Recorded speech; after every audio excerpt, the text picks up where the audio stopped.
right now we're on our way to Alabama. I know it's been a few weeks since I've done another state, and I apologize for that. But I'm back and now we're about to knock out another one. Alabama's a state full of mysteries, and apparently, sightings of strange and unexplainable things. Welcome back to the swamp, my friends, and welcome if you're new. Today I'm going to be sharing some creepy and allegedly true Alabama horror stories sent in by viewers just like you. As always, if you have a story that you would like to share, be sure to submit it at swampdweller.net or the email you can find in the description down below. I would love to share your story with everyone here in the swamp. Before we jump right into these stories though, I just have to take a second to remind you all about Chilling. For everybody who doesn't know, I have been in partnership with Chilling for just under a year now, and I want to make sure you take advantage of the free trial if you haven't yet.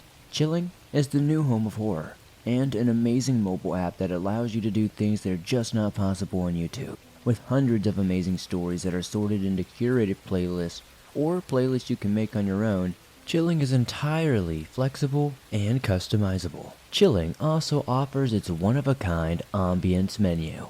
You can change the ambience of the background noise or music at will anytime you'd like without interrupting the story you're listening to. You can adjust the volume, you can even darken the screen, you can even download stories for offline listening.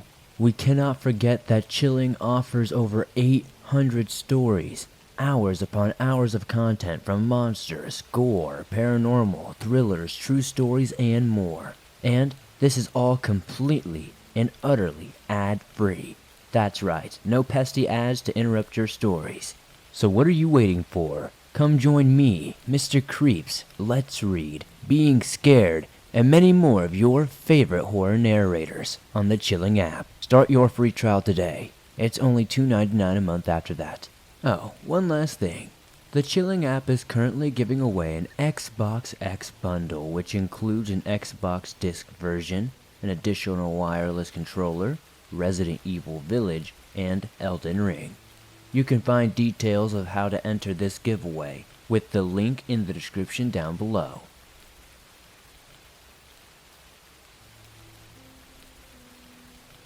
About 10 years ago, I was a heavy drug user living in a medium-sized city with a very high crime rate in Alabama. I was staying with some fellow users in a rundown seedy apartment in the ghetto, next to a halfway house. I'm also not some great big guy. I'm 5'6" and weigh 140 pounds now, and back then when this happened, I was barely breaking 100 pounds. Anyways, it was around 3 or 4 a.m. one night when I ran out of cigarettes. There was a 24-hour convenience store a couple of miles away from where we were staying, and I didn't have a ride at the time, so I figured I would just walk. I had gotten maybe a little over a quarter of a mile from the apartment when I heard a car creeping up behind me. I kept on walking, waiting for it to pass, but it kind of just idled slowly behind me. Now, as I said earlier, I wasn't in a very good life situation at the time and had either had dope or paraphernalia on me. So I was paranoid that at any second I would see blue lights or hear a siren and I would be busted. Finally, my curiosity got the best of me. I glanced around and saw that it was not a cop, but an older model Oldsmobile Cutlass. Alarms started going off in my head and I found myself suddenly wishing it were a cop. I started walking faster and the car pulled up beside me. I looked over and saw the passenger side window was down, and there looked to be two cracked out looking guys, probably in their late 30s or early 40s, just kind of watching me. I was just about to take off running through someone's yard when I looked over and saw a flash coming from the passenger side window. At first I thought I had gotten shot, but then it occurred to me that it was the flash of a camera. Before I could process what had just happened, to my relief that car took off. My comfort was short-lived though. A little way up the road I saw that car had pulled up into a parking lot and parked facing me. I stopped in my tracks, looking at it, and trying to decide what my next move should be. When I saw the car start to back out and head in my direction, across the road to my left, there was a cemetery surrounded by a wrought iron fence, which I first attempted to climb, but I couldn't make it over the sharp points at the top. So I jumped back down and ran across the road to an old abandoned field that used to be the local fairground. I had turned a corner before I jumped the chain link fence to get into the field, and fortunately the guy in the car didn't see which direction I went. I hunkered down in some tall grass and lay flat on my stomach for what seemed like forever, but was probably around a half an hour, just watching the car creep up and down the road.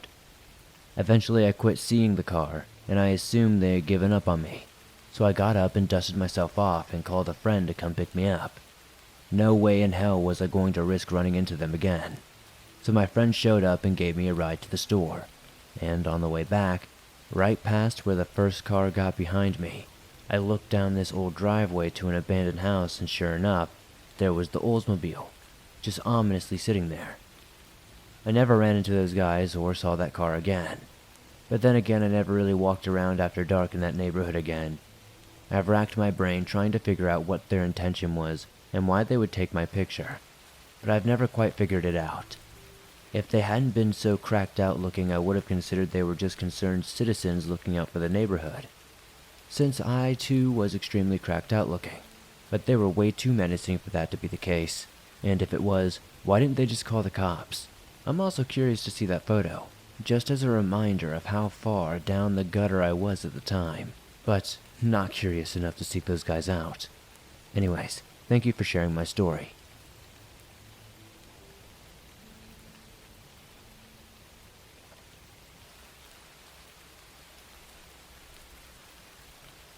This story takes place in the summer of 2017.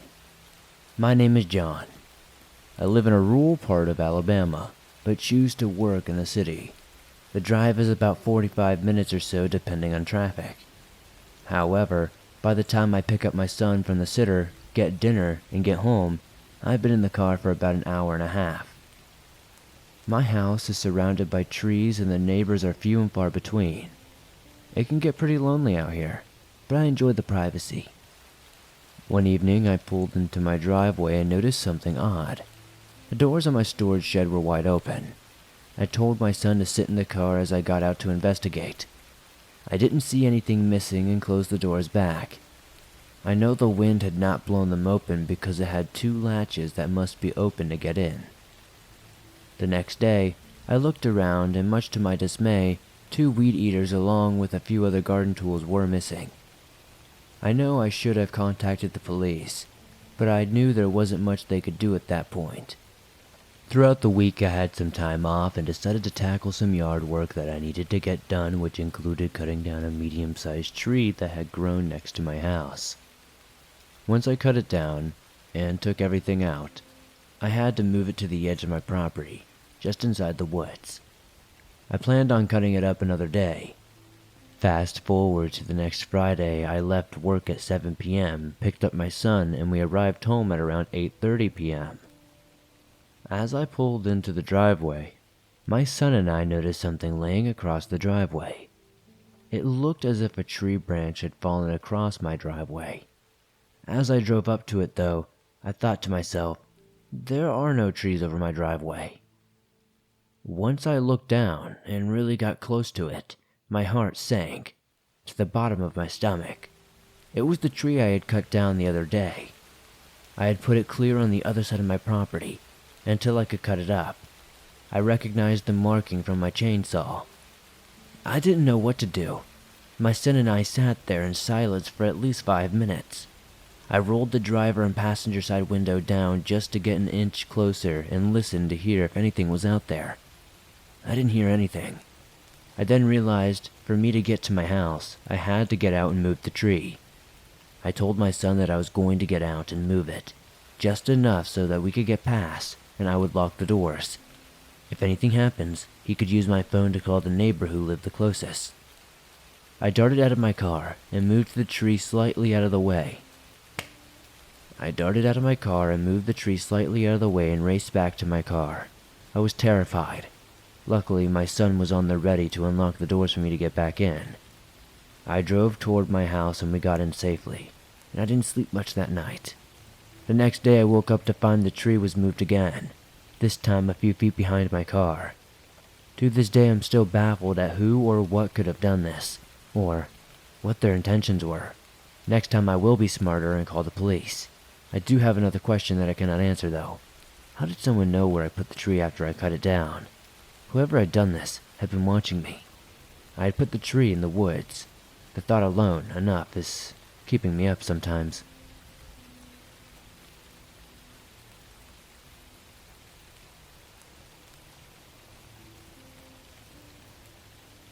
It has taken me a while to write up this personal experience for you, mostly due to just being busy with other things. Though I will admit it's also due to a bit of fear. Not that you would bother me about the story, but about invoking other things to come back into my life.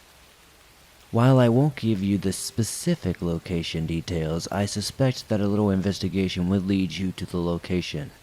I cannot stress this enough. Do not contact the current owners. Just don't. From shortly before I was born until sometime in the mid-90s, I think 92 or 93, my grandparents lived in a small town outside of Selma, Alabama. The town they lived in was rather well known, due to having several antebellum mansions in it. One such mansion was my grandparents' home. The property had been abandoned and largely forgotten by the time my grandparents had bought it in the 1970s, and my father spent much of his free time restoring the home. I cannot say specifically how long, but I know that it had been empty for at least a decade at the time of purchase. It took my dad and grandfather several years of working on their own to restore the home, as well as adding some new modern fixtures and other upgrades. My grandmother, for her part, filled the home with various antiques, most of which dated around the period of the home. Due to its age, the home was on the historical register, and would later, after they sold it, be turned into a bed and breakfast, though I don't think it is such now. Whatever the case, paranormal experiences seemed to happen weekly there, even during when my grandfather and father were restoring the home. Some stories I remember offhand were his seeing something white and see-through sweep across the front hall one night while they were working on the property. They made sure to double-check everything before locking up, but they never did find anything. He passed it off as the wind catching a painting drop cloth, though he would admit reluctantly there was no wind, and he had not started painting quite yet. My grandmother related hearing footsteps come halfway down the main staircase one day while she was on the hall phone, only to have those steps turn and go back up the stairs slowly. Doors would randomly lock and unlock themselves, various things getting moved around or just went missing in general, and there was an overbearing sense of just being watched in the home at all times, especially in one room at the corner at the top of the main staircase. That room, at the top of the stairs, was the center of the most activity, even though the last owner, an elderly woman, had died in another room. Personally, that room always bothered me. I always felt like something was watching me from it. Something was angry that didn't want me there. Only if the door was closed, could I walk past it. Otherwise, I would go out of my way to simply avoid being there at all. There were 2 staircases that led down the hallway and downstairs. My half-brother related a story from around when I was born, when he was checking the property for my dad one afternoon. While walking around outside it, he stated that he got the distinct feeling that he was being watched. Looking up at the darkened house, he saw the face of an old man staring back at him from a window. The window happened to be in the room which I had problems with. After the property sold, I spent a week at the bed and breakfast in 2000. I specifically told the owner to put me in any room other than the one at the top of the stairs, to which they stated they had quit renting it out anyway. The door was now permanently locked, from what they seemed to say. Apparently they had numerous people who, after renting that room out, would simply check out and leave. None would give a reason for their sudden departure. While I stayed there, I spent most of my time visiting people who I had kind of grown up with and such like that, though we had moved away when I was just a child. We did still go back on a regular basis. We saw some places in Selma when my father had worked and only returned to the house to sleep. One afternoon, maybe a day or so before I was set to leave, I sat down to dinner with the host and hostess. The conversation turned to my history with the home and some of the strange experiences I had over the years. When the subject came to the room at the top of the stairs, and what my half-brother had personally witnessed, the host and hostess shared a look of absolute disbelief before the man cleared his throat. He said that what I told them was on par with what they themselves had experienced, though they noticed that they believed that they knew why the disturbance had originated. During landscaping work in the rather large, about 5-acre backyard, they were forced to cut down one of these ancient oak trees that were there. In the roots of the tree they found the remains of an unmarked grave. This prompted further investigation, upon which they discovered no less than 6 more unmarked graves there.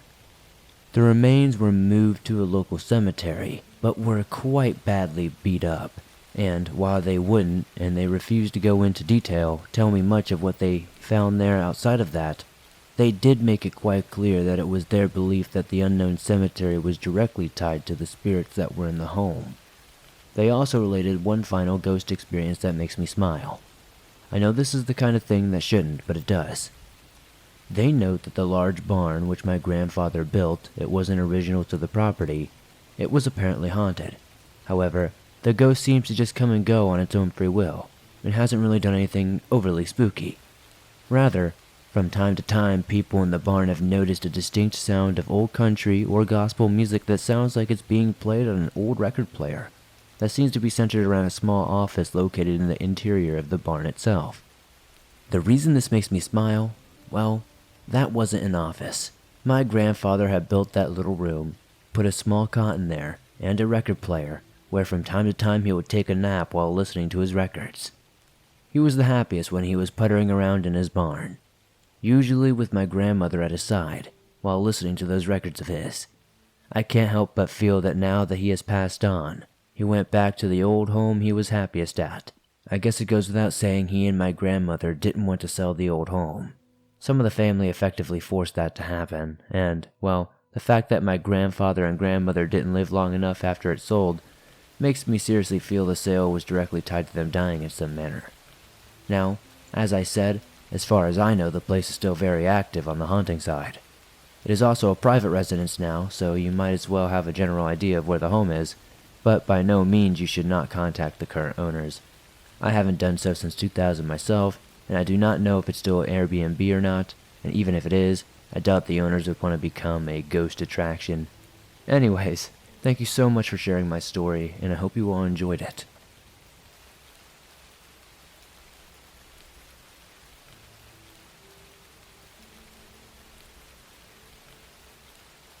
Let me start off by saying that Alabama is a weird and wonderful place. Sure, we have a sort of redneck vibe going on, but the state is actually a very beautiful and nice place to live in. The state is no stranger to paranormal events, especially in the UFO and alien category.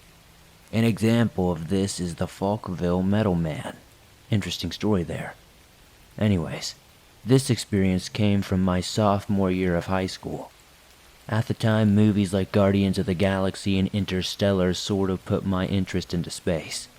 I would periodically lay out in my backyard, listening to music, and gaze up at the stars. Just sitting there imagining what goes on up there, just relaxing. Occasionally, I would see a moving star, but would always attribute those to planes. Except this one star was far off from a plane, and I, for some reason, just kept my eyesight on it. It was going west, when suddenly, it instantly changed directions at a 90-degree angle, then started going south. I was confused, so I kept staring at it. A few seconds later it changed directions instantly again, and this time it was going west. Only after it changed course it revealed itself to not be a star. Something appeared behind the star. It was oval-shaped, glowing orange, and was massive. It made no noise, and started glowing extremely bright. I sat there in disbelief and kept my gaze on it. It looked like, upon further examination, that the star was in front of some sort of aircraft. It silently moved across the sky over my house and then suddenly just disappeared. The star was still there, and it was still moving. I was sitting there intrigued, hoping the craft would glow again. but the star soon faded into the night sky and disappeared itself. I ran inside and asked my family if they saw anything, assuming they would be considering the thing in the sky was glowing extremely bright. However, none of them saw anything. I wrote this down in my journal, which I had used to recall all sorts of weird paranormal events that I either research or experience. What makes the story weirder is that an hour later, military aircraft were out all over the sky. I don't know if that's normal, and we do sometimes see airplanes fly over our house, but never this many. There were dozens of airplanes, all seemingly scanning the sky. I've never told anybody what happened. My friends wouldn't believe me considering I come from a conservative environment, where people would scoff at the idea of anything outside of Earth. I still don't know what I saw that night, but I'm pretty sure it was a UFO.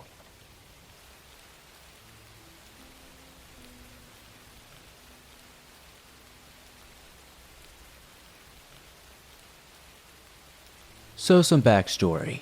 My grandparents live in an antebellum mansion in Alabama. We would travel there on a rather regular basis whenever my dad had vacation time or I was out of school. From time to time, my father and grandfather would head down to the back roads, or just various places, and just go for fun car rides. It was interesting and relaxing, and we just talked all kinds of random stuff while exploring these very rural areas. A couple of times we would go to the old Cahaba to wander around the abandoned city. In any case, on one such ride I remember we had turned down this one back road and were coming up on the railroad. I loved and still do love trains, so naturally I was hoping we would see one. As we approached the crossing, there was no train. The car bumped across the grade and started down the other side, when I noticed something on the left side of the car. Looking out, I saw something that I can only describe to this day as some sort of demon. Across the tracks and back in the weeds there was an old wooden train station. The station looked to have seen better days, being severely run down and dilapidated. At the far end of the platform there was a tall wooden water tower, and just in front of it sat an old wooden boxcar. I remember talking about that with my parents and everyone in the car, but apparently I was the only person that saw it. I even drew what I saw when we got home, but no one else remembered seeing anything of the sort. Years later, after my grandparents sold the old mansion and moved to Florida, I found myself taking a vacation in the old area. I wanted to see the old mansion again. It had become a bed and breakfast at this point, and to explore my old stomping grounds. I spent several days just going around and recording various places for my parents, as well as doing some personal ghost investigating.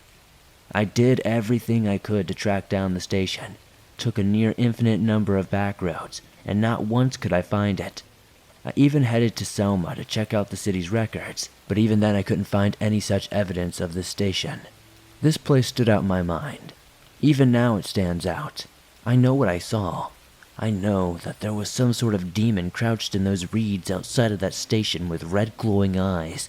I know there was something there.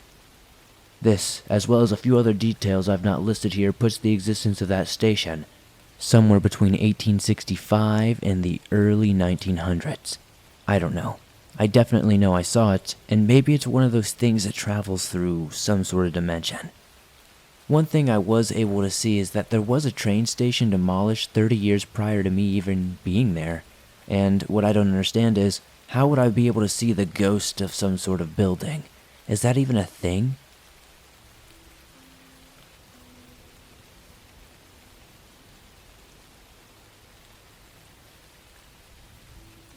Thanks for listening to these creepy and allegedly true Alabama horror stories.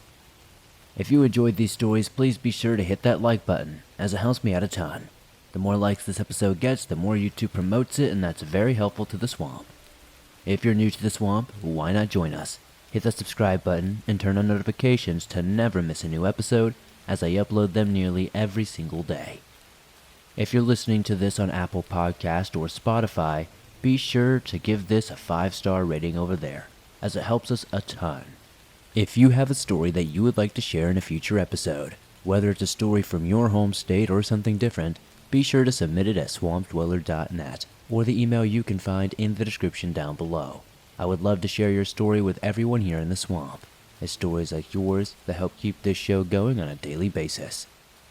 If you're on the go, but don't have YouTube Premium but still want to download and listen to your favorite Swamp Dweller scary stories absolutely free, you can download them from Apple Podcasts, Spotify, Stitcher Radio, and just about anywhere else you find your favorite podcast online. If you're not aware, I recently started streaming over on Twitch. You can find me over there under Swamp Dweller YT, all one word, or by using the link you can find in the description. If you would like to support the swamp outside of all that, maybe check out the merch store. I've got t-shirts, hoodies, and more. I'd love to see you wearing some cool swamp threads. Don't forget to comment down below letting me know what story tonight was your favorite. It helps me pick better ones in the future. Don't forget to join me on Instagram, Facebook, and Twitter. And I'll see you all soon with another creepy episode.